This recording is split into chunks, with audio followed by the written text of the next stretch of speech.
My name's Becca, and I was in the Navy from 2004 to 2009, stationed in Lemoore, Afghanistan. I was deployed there. Whidbey Island. Day to day, I would just troubleshoot, F-18, P-3, EA-6B, electronics.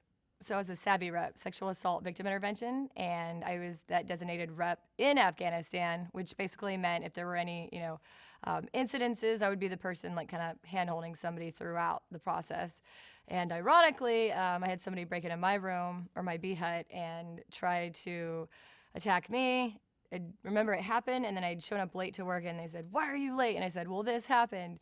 And I almost, even though I was a savvy rep, when I was, when I was on the other side, it kind of, unfortunately, is a career killer, military sexual stuff. And still, I was like, okay, I have to come forward, I have to say it. And so I did, because I came forward. A couple other people, down the line, I found out a year and a half later, had come forward, and so they ended up busting him down. But so, and I knew that impacted me, but I didn't really think much about it till after I got out of the Navy.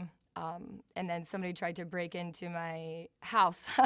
It triggered everything that had happened before while I was in. And so I didn't say anything, but this time I went on, and because I have ADHD, I already have like the monthly appointments or whatever. So, and I told my doctor, I'm like, hey, I'm having a hard time like with this. And so actually they set me up with like a counselor. I was able to talk to somebody the time when I really, really, really needed it. And I was like, kind of like, I need help.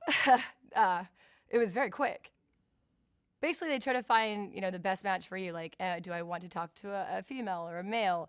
And for me, I was like, I don't care. Just find me somebody that is good, And actually, they set me up with like a counselor. I was able to talk to somebody off base. And that person like helped me go through it. 'Cause sometimes it is tough. People think because they can't physically see something wrong, then nothing is. And that's so frustrating.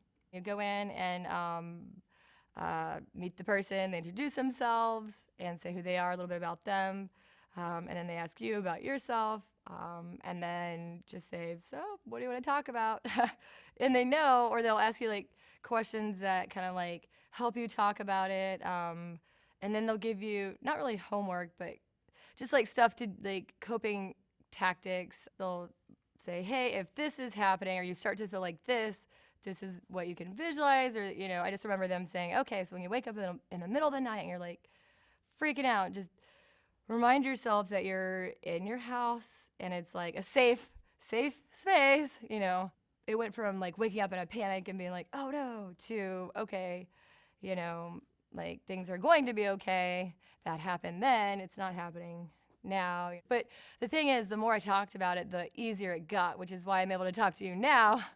I mean, and be pretty calm about it.